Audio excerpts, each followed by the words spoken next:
Hello dear students, कैसे हैं आप सब। हंसवानी कोचिंग क्लासेस में आपका एक बार फिर से बहुत बहुत स्वागत है। डियर स्टूडेंट, क्लास 12th की अगर हम बात करें तो इससे पहले वाले लेक्चर में हमने प्रश्नावली 1.1 का हमने बेसिक कॉन्सेप्ट समझा था। अगर हम बात करें तो जो हमारी प्रश्नावली 1.1 है वह पूरी की पूरी प्रश्नावली संबंधों के प्रकारों पर आधारित है। तो ये जो संबंध हैं वो कितने प्रकार के होते हैं, और आपको याद होगा तो हमने जो यहां अपने लिए जो क्लास 12th में हमें संबंध के प्रकार पढ़ने वो 4 पढ़ने थे। संक्रामक संबंध, अगर हम शुरुआत से बात करें तो स्वतुल्य संबंध, सम्मित संबंध और संक्रामक संबंध, और चौथा था तुल्यता संबंध। और ये चारों के चारों जो संबंध थे वो हमने आपके लिए एक एक बात क्लियर करके बताई थी। जिन स्टूडेंट्स ने ये सब चीजें नहीं सीखी हैं, पहले आप संबंध के प्रकारों को पढ़ के आए, क्योंकि ये जब तक आपको पता नहीं होंगे आपको आगे कुछ नहीं बनने वाला। तो संबंधों के प्रकार हमने समझे थे इसके पहले वाले लेक्चर में। जिनने नहीं पढ़े हैं वो पिछला वाला लेक्चर जाकर जरूर देखें। अगर हम बात करें जो 4 संबंध होते हैं, 4 संबंध में अगर हम स्वतुल्य की बात करें, सम्मित की बात करें, संक्रामक की बात करें, अगर कोई भी संबंध स्वतुल्य भी है, सम्मित भी है, संक्रामक भी है तो फिर वो तुल्यता संबंध होता है। तो आज हम प्रश्नावली 1.1 के एग्जाम्पलों की शुरुआत करने वाले हैं। तो भैया जो हमारा दूसरे नंबर का एग्जाम्पल, जो फर्स्ट एग्जाम्पल है वो बहुत इजी है, वो आप खुद से करके देखें। हम यहां जो शुरुआत करने वाले हैं वो सेकेंड एग्जाम्पल से करने वाले हैं। और अगर आपके लिए कोई दिक्कत होगी, अगर आप पे फर्स्ट एग्जाम्पल नहीं बन रहा है तो आप कमेंट करके जरूर बताएं, आपको वो वाला एग्जाम्पल भी सॉल्व करवा दिया जाएगा। बाकी एक बार खुद से कोशिश करें। चलो यहां देखें, जो अपना सेकेंड एग्जाम्पल है, उदाहरण नंबर 2 क्या कह रहा है हमसे कि मान लीजिए कि टी किसी समतल में स्थित समस्त त्रिभुजों का एक समुच्चय है। मतलब जो टी है वो एक त्रिभुजों का एक समुच्चय है। किसी भी समतल में समस्त त्रिभुज का मतलब क्या होता है, जितने त्रिभुज होते हैं उन सभी त्रिभुजों का एक क्या है, समुच्चय है। समुच्चय जो टी का जो रिलेशन बन रहा है वो क्या कह रहा है कि T1 T2। अब T1 नाम का कोई त्रिभुज है, T2 नाम का कोई त्रिभुज है, इसका मतलब है कि T1 मतलब प्रथम समुच्चय। आपको हमने समझाया था कि यहां जो रिलेशन बनेगा वो एक समुच्चय का दूसरे समुच्चय में, और जो क्लास 12th में आपको रिलेशन पढ़ने वो स्वयं के स्वयं में पढ़ने हैं। अगर पहला समुच्चय भी ये है तो दूसरा समुच्चय का नाम भी यही रहेगा। तो यहां बहुत सिंपल से आपको संबंध मिलने वाले हैं, उससे कोई दिक्कत नहीं है। तो रिलेशन है कि T1 T2 such that T1 T2 के क्या है, सर्वांग सम है। मतलब यहां हमें इस तरीके के रिलेशन देखने हैं जहां पर पहला वाला त्रिभुज दूसरे वाले त्रिभुज के सर्वांग सम होना चाहिए। और सर्वांग सम का मतलब क्या होता है, जिसकी सभी के सभी भुजाएं समान हो, संगत कोण भी समान हो। संगत भुजाएं भी बराबर होनी चाहिए, संगत कोण भी बराबर होने चाहिए, तो वो कहलाते हैं सर्वांग सम त्रिभुज। ठीक है, एक संबंध है, ये हमारे पास एक संबंध दिया है और हमें ये सिद्ध करके बताना है कि ये जो संबंध है वो एक तुल्यता संबंध है। और तुल्यता का मतलब है ये स्वतुल्य भी होना चाहिए, ये सम्मित भी होना चाहिए और ये संक्रामक भी होना चाहिए। ये बात हमें यहाँ पर प्रूव करके दिखानी है। तो सॉल्व करें, बड़ा इजी सा है। अगर हम इसको हल करें तो रिलेशन हमारे पास क्या दिया है, R इक्वल रिलेशन जो कह रहा है कि भैया जो T1 T2 T1 कॉमा क्या T2 such that T1 T2 के क्या है, सर्वांग सम है।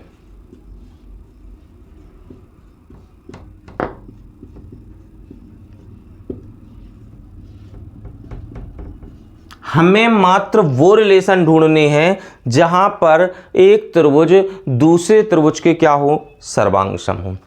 समझो, अपन एक सिंपल से उदाहरण से समझते हैं। सबसे पहले हमें प्रूव करके दिखाना, मतलब इसको तुल्यता संबंध बताना है। और तुल्यता संबंध का मतलब होता है हमें इसे स्वतुल्य, सममित और संक्रामक तीनों सब सिद्ध करना है।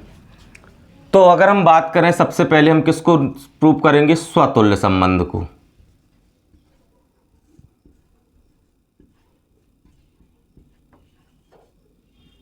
अब सभी लोग जानते हैं स्वतुल्य का मतलब क्या होता है।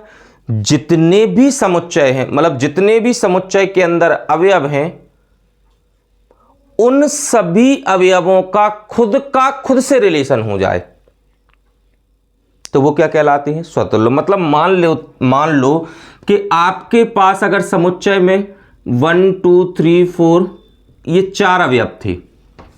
ये भी हम समझाने के लिए बता रहे हैं, बाकी हमने आपको ये सब बातें सिखाई हैं। मान लो हमारे पास कोई समुच्चय ए होता और उस समुच्चय में ये 4 अवयव होते, और अगर हमारे पास जो रिलेशन आए, 1 का रिलेशन 1 से बन जाए, 2 का 2 से बन जाए, 3 का 3 से बन जाए और 4 का किससे बन जाए? 4 से। मतलब जो भी समुच्चय में जितने भी अवयव हैं, उन सभी अवयवों का अगर खुद से रिलेशन बन रहा है तो आप सभी लोग जानते हैं वह संबंध स्वतुल्य होता है। तो यहां पर भी हमारे पास क्या है? एक समुच्चय टी है जो समस्त त्रिभुजों को दर्शा रहा है। और अब मान लो, अब आप इसको समझना है तो जैसे मान लो ये समुच्चय है, और आपको हमने बताया था कि क्लास 12th में बस खास प्रकार के संबंध हैं। जैसे ये भी टी नाम का समुच्चय है तो यहां भी टी से रिलेशन होगा। ये सबसे बड़ी पहचान है क्लास 12th में आपके लिए। जो भी समुच्चयों के बीच में रिलेशन बनने वाला है वो दोनों के दोनों समान है। इसका मतलब है जितने त्रिभुज यहां पर है, जितने भी टाइप के, उतनी टाइप के त्रिभुज यहां हैं। इसे मान लो यहां बहुत टाइप के त्रिभुज हैं। ये समझने के लिए यहां नहीं लिखना, यहां जो लिखना वो भी समझते हैं अपन। ये बहुत सारे यहां पर त्रिभुज होते, यहां भी सेम त्रिभुज यहां पर हैं। जितने प्रकार के यहां हैं उतनी प्रकार के यहां हैं। अब एक बात बताओ, अगर हम यहां का त्रिभुज, जितने त्रिभुज यहां हैं जितने टाइप के, उतनी टाइप के यहां पर हैं, और यहां के समान त्रिभुज का यहां के समान त्रिभुज से हम संबंध कराएंगे, ये वाला इसके समान होगा, ये वाला इसके समान होगा, तो यहां जितने भी समुच्चय होंगे, मतलब अवयव होंगे इस वाले में, उतने अवयव इस वाले में हैं। अगर यहां पर जिस प्रकार के त्रिभुज हैं, यहां भी उसी प्रकार के त्रिभुज हैं, और यहां के हर एक त्रिभुज का जब हम संबंध बनाएंगे, समान का समान से बनेगा कि नहीं बनेगा? क्योंकि संबंध भी कह रहा है कि सर्वांग सम होना चाहिए। तो कोई भी त्रिभुज खुद के सर्वांग सम नहीं होगा क्या? भाई हम हैं, हम हमारे ही समान तो रहेंगे। ये पेन है, अगर इस पेन की अगर हम बात करें तो इसके समान दिखने वाले पेन से अगर हम इसका संबंध बनाएंगे तो दोनों सर्वांग सम ही तो होंगे। तो कोई भी त्रिभुज स्वयं के तो सर्वांग सम होता है। इसका मतलब ये हुआ कि ये वाला जो रिलेशन है ये क्या होने वाला है? ये स्वतुल्य होने वाला है। क्यों होने वाला है? कि अगर हम बात करें तो T1, T2, T1, T1, मतलब पहला त्रिभुज जो भी लिया T1, तो कोई भी त्रिभुज स्वयं जैसे दिखने वाले त्रिभुज से क्या करेगा? रिलेशन करेगा। इसका मतलब वो क्या होगा? सर्वांग सम होगा। बात समझ में आ रही है कि नहीं आ रही? भाई हमारे पास, हमने आपसे ये बोला कि T1, T1 belongs to R। इसका मतलब क्या? T1 और T1, देखो यहां बोला गया था कि T1, T2 रिलेशन हमें ऐसा बनाना है, मतलब T1, T2 हमें बता रहा है कि T1 और T2 नाम के त्रिभुज क्या होने चाहिए? सर्वांग सम। तो भैया हमने यहां पर लिया T1, T1 belongs to R। तो इस रिलेशन से क्या बोल रहे थे कि पहला और दूसरा त्रिभुज यहां पर क्या बता रहे कि सर्वांग सम है। तो क्या कोई भी त्रिभुज, जैसे T1 नाम का एक त्रिभुज है, अगले वाले समुच्चय से भी T1 नाम का त्रिभुज है। तो कोई त्रिभुज क्या खुद के सर्वांग सम होगा कि नहीं होगा? बिल्कुल होगा। इसका मतलब क्या है कि T1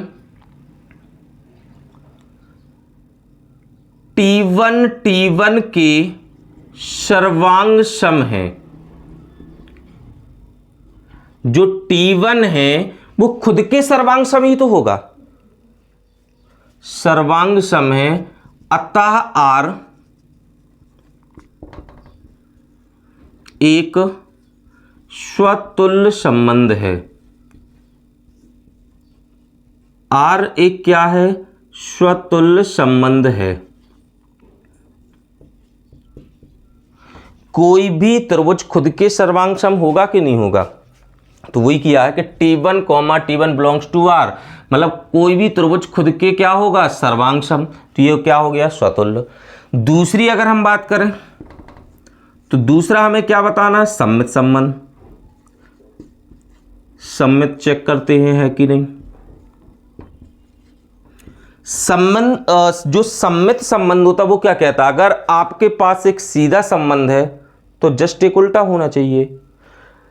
सममित की शर्त कहती है कि अगर T1 T2 belongs to R है, इसका मतलब क्या हुआ? T1 T2 के सर्वांग सम है।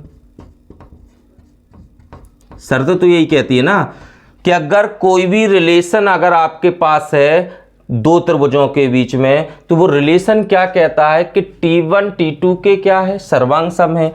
अगर हम कहीं बोल रहे हैं कि T1 और T2 बिलोंग्स टू R है, इसका मतलब है T1 और T2 सर्वांग सम रहे होंगे, तभी तो वो संबंध बना पाएंगे।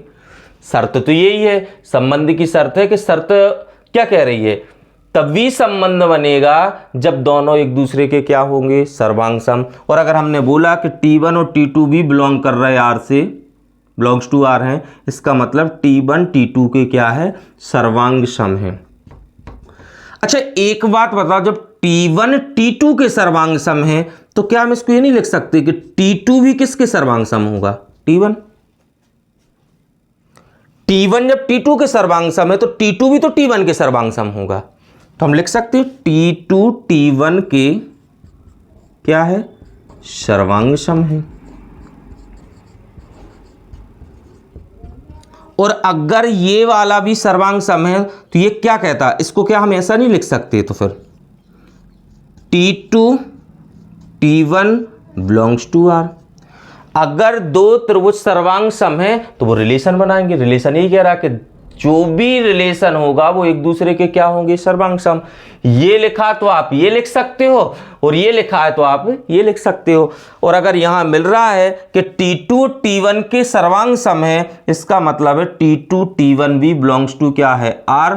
तो यहां आप देखो एक सीधा संबंध है T1 T2 और यहां इसका उल्टा भी मिल रहा है T2 T1। इसका मतलब क्या है? R एक सममित संबंध है। R एक क्या है? सममित संबंध है। यहां तक बात समझ में आ रही है? R स्वतुल्य भी है, R सममित भी है। अब तीसरी बात क्या है? तुल्यता सिद्ध करनी है तो संक्रामक भी होना चाहिए। तो तीसरा अपन निकालेंगे संक्रामक संबंध। संक्रामक संबंध क्या कहता है कि अगर मान लो T1 T2, याद करो शर्तें सिखाई थी कि A B belongs to R, फिर VC बिलोंग्स टू R, तो फिर क्या होना चाहिए? AC belongs to R। ये सब हम डिटेल के साथ आपको बता चुके हैं। तो यहां पर अगर ये दोनों हैं तो ये होना ही चाहिए, तब भी जाके वो क्या बनेगा? संक्रामक संबंध। हमने मान लिया कि मान लो कि T1 T2 belongs to R तथा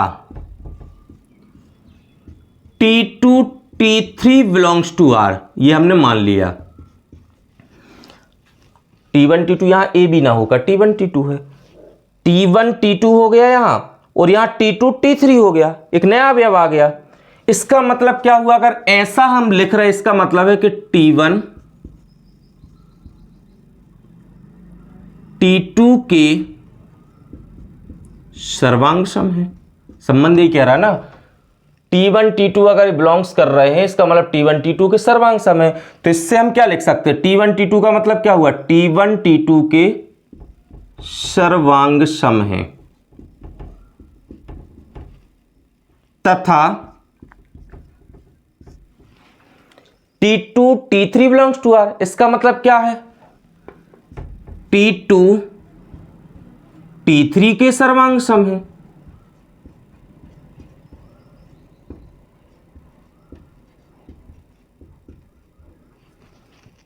हुआ ना। इससे हम लिख सकते हैं T1 T2 के सर्वांग सम है, इससे हम लिख सकते हैं T2 T3 के सर्वांग सम है। तो अब देखो बहुत अच्छे, सर्वांग सम मतलब एक दूसरे के समान। T1 बराबर कौन है, T2, ये समझ लो आप। T2 बराबर कौन है, T3, मतलब T2 किसके बराबर है, T3 के। T1 T2 के बराबर है और T2 किसके बराबर था, T3 के। तो क्या ये तीनों आपस में बराबर नहीं हो गए, बिल्कुल हो गए। तो इसका मतलब है T1 बराबर T2 था, इस वाले रिलेशन से पता चला कि T1 बराबर तो T2 है, और इस वाले रिलेशन से पता चला कि T2 के बराबर कौन है, T3। जब हम इनको रफ में लिख रहे हैं तो हमें ऐसा लग रहा है तीनों आपस में बराबर हैं, मतलब T1 T3 भी समान होंगे। तो हम क्या लिख सकते हैं, अगर इससे दिमाग लगाएं तो हम लिख सकते हैं कि T1 T3 के सर्वांग सम है।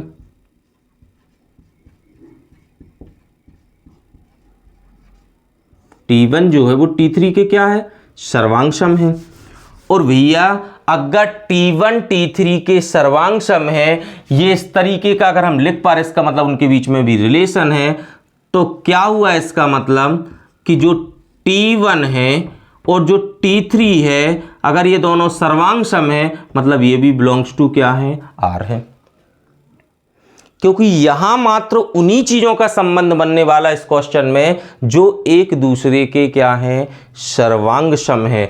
जिन बच्चों के लिए ये बात समझ में नहीं आ रही एक बार में, वो वीडियो को दोबारा देखें, क्योंकि भैया ये वाला जो चैप्टर है वो थोड़ा सा टफ होता है, लेकिन इतना टफ नहीं है कि आप सीख ना सको। अब दोबारा से देखो, कोई समस्या है तो आप कमेंट करके बताएं। ये वाला क्वेश्चन कह रहा है कि मात्र आपको वो रिलेशन में लेने हैं अवयव जो एक दूसरे के सर्वांग सम हैं, और यहां अगर हमने लिख दिया कि T1 T3 के सर्वांग सम है, जो प्रूफ करके दिखाया, इसका मतलब है इन दोनों के बीच में भी रिलेशन है। तो आप चेक करो, T1 का T2 से रिलेशन है, T2 का T3 से है, और आपने जब इसको सॉल्व किया तो आपने देखा T1 का T3 से भी हो गया। इसका मतलब क्या हुआ कि R एक संक्रामक संबंध भी है। अब जो R है वो क्या है, संक्रामक संबंध है, और अगर R संक्रामक संबंध है, अब तो फिर देखो यहां पर क्या हो रहा, R स्वतुल्य भी था, मतलब जो रिलेशन इसमें बना वो स्वतुल्य भी निकला। स्वतुल्य क्यों निकला, क्योंकि कोई भी त्रिभुज हो वो खुद के सर्वांग सम तो होगा। पहला त्रिभुज लेते तो वो पहले वाले से सर्वांग सम करता, खुद से सर्वांग सम होता है, तो स्वतुल्य तो ये था। R सम्मित भी निकला, R संक्रामक भी निकला, और कोई भी संबंध स्वतुल्य, सम्मित और क्या है, संक्रामक है, तो फिर उसे हम बोलते हैं तुल्यता संबंध। तो हम लिखेंगे कैसे, इसमें हम लिखेंगे चूंकि R एक स्वतुल्य, सम्मित एवं कौन, संक्रामक संबंध है। R स्वतुल्य, सम्मित एवं क्या है, संक्रामक संबंध है, इसलिए R एक क्या होगा, तुल्यता संबंध है। R एक तुल्यता संबंध, अगर ये तीनों हैं तो फिर वो तुल्यता माना जाता है। और ये हमारा उदाहरण नंबर 2 का आंसर है। तो क्या उदाहरण नंबर तीसरा कि मान लीजिए कि L किसी समतल में, यहां समुच्चय का नाम L ले दिया, L किसी समतल में स्थित समस्त रेखाओं का समुच्चय है। जो L है वो समस्त रेखाओं का समुच्चय है, जितनी भी प्रकार की रेखाएं होती हैं उन सभी रेखाओं का समुच्चय है यहां पर L। और ये जो L जो समुच्चय है इसका जो रिलेशन है वो क्या कह रहा है कि मान लो आपके पास L1 L2, भी ये इससे नहीं घबराया करो कि L1 L2 क्या, ये L1 L2 का मतलब है कि कोई दो अवयव हैं और कोई भी दो अवयव यहां पर तभी कनेक्ट होंगे जब L1 L2 पर लंब होगा है। इसका मतलब है दो अवयव वही बस कनेक्ट होंगे जो एक दूसरे पर लंब होंगे। ऐसी दो रेखाओं में बस संबंध बनने वाला है जो एक दूसरे पर क्या है, लंब है। अगर आपने लंब प्रूफ कर दिया तो संबंध है, अगर आपने लंब प्रूफ नहीं कर पाए तो आप समझ जाओ वो दो रेखाओं में कोई संबंध नहीं है। ये कह रहा है आपसे रिलेशन कि आपको ऐसी दो रेखाओं में संबंध बनाना है जो एक दूसरे पर क्या हो, लंब है। समुच्चय L में परिभाषित एक संबंध मतलब ये रिलेशन है। सिद्ध हमें यह करना है कि यार सममित तो है किंतु यह ना तो स्वतुल्य है और ना ही संक्रामक है। मतलब ये वाला रिलेशन में इस क्वेश्चन में हमें एक बात प्रूव करनी है कि ये जो संबंध है वो केवल सम्मित होना चाहिए। ये संबंध मात्र सम्मित है, ना तो ये स्वतुल्य है और ना ही ये क्या है, संक्रामक है। तो शुरुआत हम करते हैं सबसे पहले स्वतुल्य से। तो स्वतुल्य संबंध ये नहीं होना चाहिए। स्वतुल्य संबंध, देखो बेटा, स्वतुल्य का मतलब क्या होता है, खुद का खुद से रिलेशन। और यहां पर ये जो रिलेशन है वो क्या कह रहा है कि आप कोई भी दो अवयवों में रिलेशन तभी बनेगा जब वो एक दूसरे पर वो दोनों रेखाएं लंब होगी। और स्वतुल्य में खुद का खुद से संबंध होता है, मतलब खुद एक रेखा जो खुद मतलब एक रेखा है वो खुद पर लंब होनी चाहिए। एक बात बताओ, जैसे हमने ये रेखा है, इस रेखा का दूसरी रेखा से तभी संबंध बनेगा जब ये वाली रेखा उस पर लंब होगी। अब एक रेखा, ये वाली रेखा जो है वो खुद पर लंब कैसे हो सकती है? ये पेन मान लो एक रेखा है, अब ये पेन खुद पे लंब कब बनेगा? जिंदगी नहीं बन सकता, कभी नहीं बन सकता। भाई अगर ये मानते कि ये पेन इस पर लंब है तो मान लेते, लेकिन कोई स्वयं पर लंब होगा क्या? ये रेखा स्वयं पर लंब होगी, इसके जैसे दिखने वाली रेखा तो इसके समांतर हो सकती है लेकिन इस पर लंब नहीं हो सकती है। भाई ऐसी वाली रेखा, ऐसी वाली बिल्कुल सेम दिखने वाली रेखा पर कभी लंब हो ही नहीं सकती। भाई इस पर लंब होना तो दूसरी रेखा का ऐसा होना जरूरी है। तो कोई भी रेखा कभी भी खुद पर लंब नहीं होती है। इसका मतलब यह हुआ कि मान लो L1 नाम की रेखा है तो वो L1 नाम की रेखा पर लंब नहीं हो सकती। मतलब L1 does not belongs to R। आ रही बात समझ में? मतलब कोई भी रेखा, पहली वाली रेखा उसी जैसी दिखने वाली रेखा पर लंब जब नहीं होगी इसका मतलब संबंध नहीं बनेगा। Does not belongs to R। और जब अगर ये नहीं बन रहा है संबंध तो हम बोलेंगे R स्वतुल्य संबंध नहीं है। R जो है वो स्वतुल्य संबंध नहीं है। समझ में आ रही बात? स्वतुल्य में खुद का खुद से रिलेशन होना चाहिए और रिलेशन कह रहा है कि तभी रिलेशन बनेगा किसी भी दो अवयवों में जब वो एक दूसरे पर क्या होगी, लंब।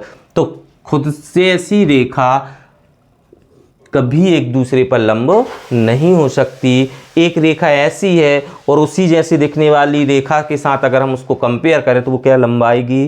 कभी नहीं आएगी, क्योंकि लंब के लिए एक रेखा ऐसी तो दूसरी रेखा इस तरीके से होनी चाहिए, तब जाके वो एक दूसरे पर क्या होती हैं, लंब। ठीक है, तो ये कैसा संबंध है? स्वतुल्य संबंध नहीं है। क्लियर। दूसरा क्या है? सम्मित संबंध। चलो सम्मित देखते हैं। सम्मित तो वैसे हमें प्रूव भी करना है कि स्वतुल्य नहीं होना चाहिए, संक्रामक नहीं होना चाहिए, लेकिन सम्मित तो होना चाहिए। चलो चेक करते हैं कि नहीं। सम्मित के लिए क्या होता है बेटा? सम्मित के लिए आपने देखा है कि एक सीधा संबंध हो, एक उल्टा हो। अगर हम एक संबंध लिख दें कि मान लो L1 L2 belongs to R, ये सीधा है, तो उल्टा प्रूव करके दिखा दो। L1 L2 belongs to R का मतलब क्या है कि जो L1 रेखा है, L1 रेखा L2 रेखा पर लंब है। भाई क्वेश्चन में तो ये लिखा कि संबंध अगर है तो वो एक दूसरे पर लंब होनी चाहिए। हमने अगर L1 L2 बिलोंग्स टू क्या लिखा है? R। इसका मतलब है कि जो L1 नाम की रेखा है वो L2 नाम की रेखा पर क्या है? लंब है। मतलब ये अगर L1 रेखा है तो ये L2 रेखा है, तभी तो एक दूसरे पर ये क्या होगी? लंब। जब L1 L2 पर लंब है तो L2 L1 पर लंब होगी। भाई ये दोनों रेखाएं एक दूसरे पर ही लंब होती तभी तो लंब बोलते हैं हम। दो रेखाएं एक दूसरे के लंबवत होती तभी तो लंब बोलते हैं। अगर L1 L2 पर लंब है तो L2 फिर किस पर होगी? L1 पर भी तो लंब होगी। इसका मतलब हम क्या लिख सकते हैं कि जब L1 L2 पर लंब है तो हम लिख सकते हैं L2 रेखा, जो L2 रेखा है वो किस पर लंब होगी? L1 रेखा पर लंब है। L2 रेखा L1 रेखा पर भी क्या है? लंब है। और जब L2 L1 पर लंब है मतलब ये दोनों भी लंबवत हैं तो रिलेशन बन जाएगा। इसका मतलब क्या हुआ कि जो L2 है और जो L1 है ये भी बिलोंग्स टू क्या है? R है। तो आप देखो ये L1 L2 सीधा संबंध, इसका जस्ट उल्टा मिल गया L2 L1। इसका मतलब क्या है? R एक क्या है? सम्मित संबंध है।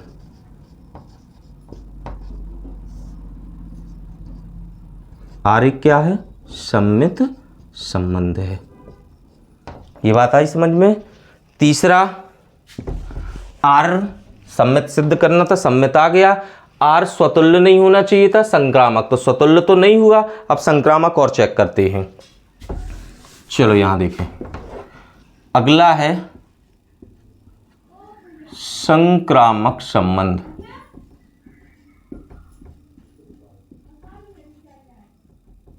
देखो संक्रामक का वही, भाई आपको इस शर्त तो लिख लेनी कि L1 L2 belongs to R तथा L2 L3 belongs to R।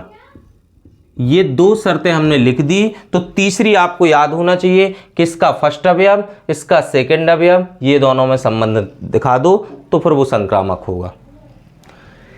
इसका मतलब क्या हुआ? इसका मतलब हुआ कि L1 रेखा L2 रेखा पर लंब है।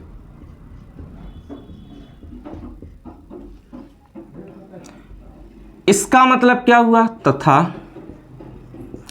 अब जब इन दोनों में रिलेशन है मतलब L2 रेखा L3 पर लंब होगी, तो L2 रेखा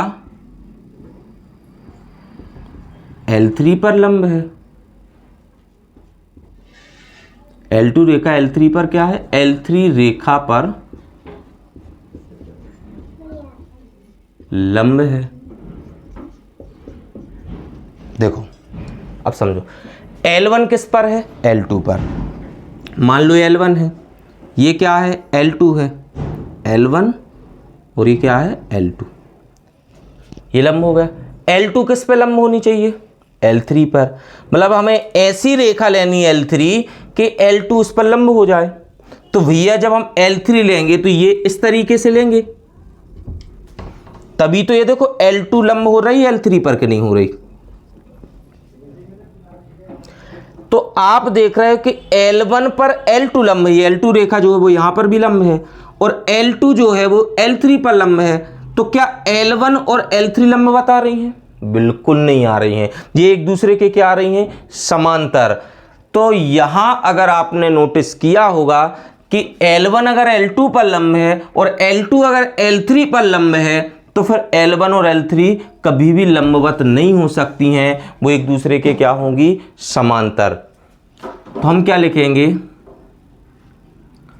आ रही बात समझ में? तो हम लिखेंगे तो L1 व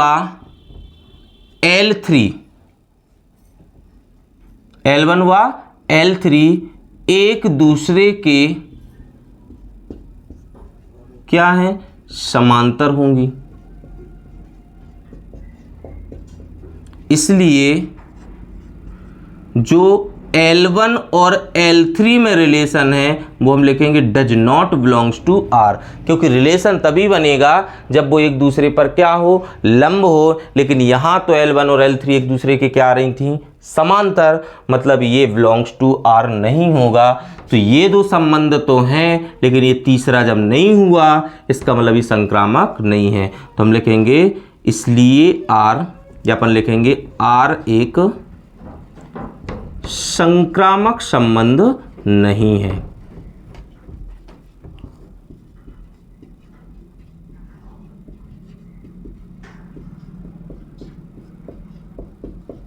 क्लियर? और यही हमें प्रूव करना था कि वो स्वतुल्य भी नहीं होना चाहिए, संक्रामक भी नहीं होना चाहिए, लेकिन सम्मित होना चाहिए। तो ये ऐसा हो चुका है। क्लियर? उदाहरण 4 क्या है कि सिद्ध कीजिए कि समुच्चय आपको दिया है 1 2 3। आपके पास कोई भी समुच्चय है और उस समुच्चय के अवयव क्या है? 1 2 3, और उसमें जो संबंध दिया है ये आपका रोस्टर रूप में दिया गया। क्या क्या है संबंध में अवयव? 1 का 1 से है, 2 का 2 से है, 3 का 3 से है, 1 2 है, 2 3 है। द्वारा एक प्रदत्त संबंध है, मतलब एक हमारे लिए एक संबंध दिया गया है। हमें यह बताना कि वह संबंध जो है वो स्वतुल्य तो है, परंतु ना तो यह संबंध सम्मित है और ना ही ये क्या है? संक्रामक है। चलो ये सबसे इजी है उदाहरण, पूरे उदाहरण में से सबसे इजी उदाहरण यही है। इसमें आपको रोस्टर रूप दिया गया है। जिसने पिछला वीडियो देखा है वो तो अभी बता देगा कि ये सम्मित है कि नहीं है, स्वतुल्य है कि नहीं है। ये सब कुछ आपने जिन्होंने पिछला वीडियो देखा उनके लिए बहुत इजी बात होने वाली है। चलो यहाँ देखें, तो इसको जब हम सॉल्व करेंगे तो सबसे पहले हम स्वतुल्य की बात करें।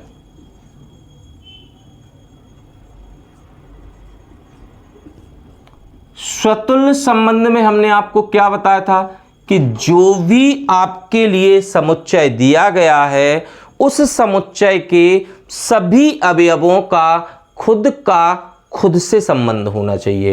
मतलब समुच्चय में कितने अवयव हैं?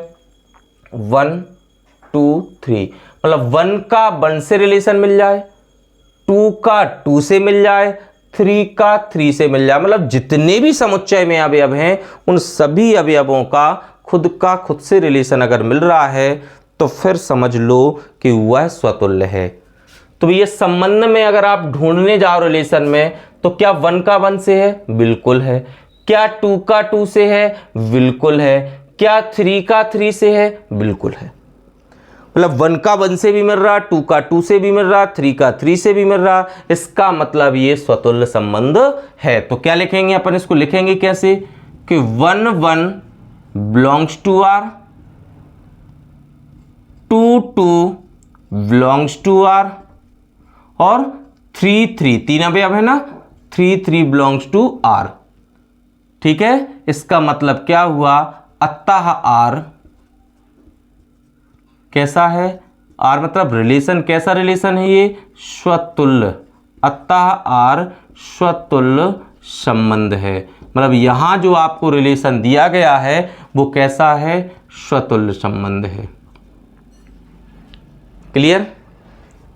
ये स्वतुल्य संबंध है, ये हमें बताना था। अब ये ना तो सम्मित होना चाहिए और ना ही क्या? संक्रामक। चेक करते हैं। दूसरा हमें क्या करना है? सम्मित संबंध।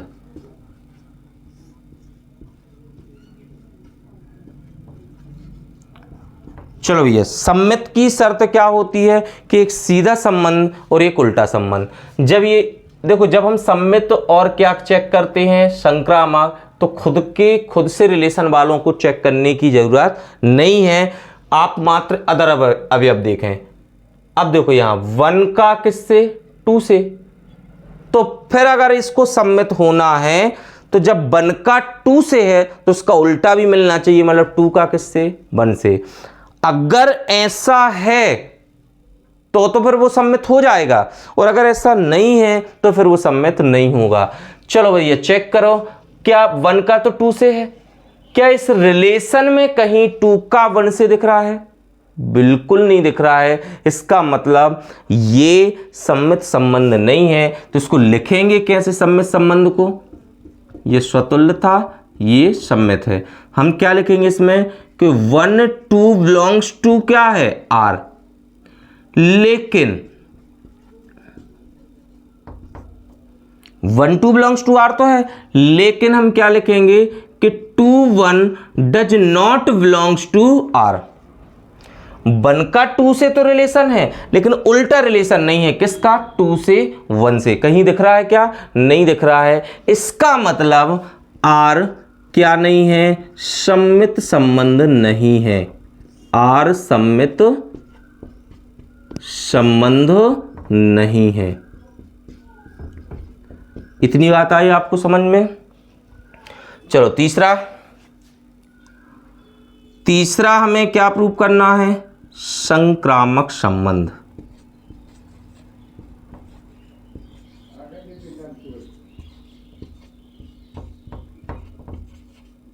चलो चेक करो, संक्रामक की शर्त क्या कहती है? देखो हम बार बार समझा रहे हैं आपको। संक्रामक की कहती है कि पहले का दूसरे से संबंध मिल रहा है, फिर दूसरे का किससे मिल रहा है? तीसरे से। तो फिर क्या होता है?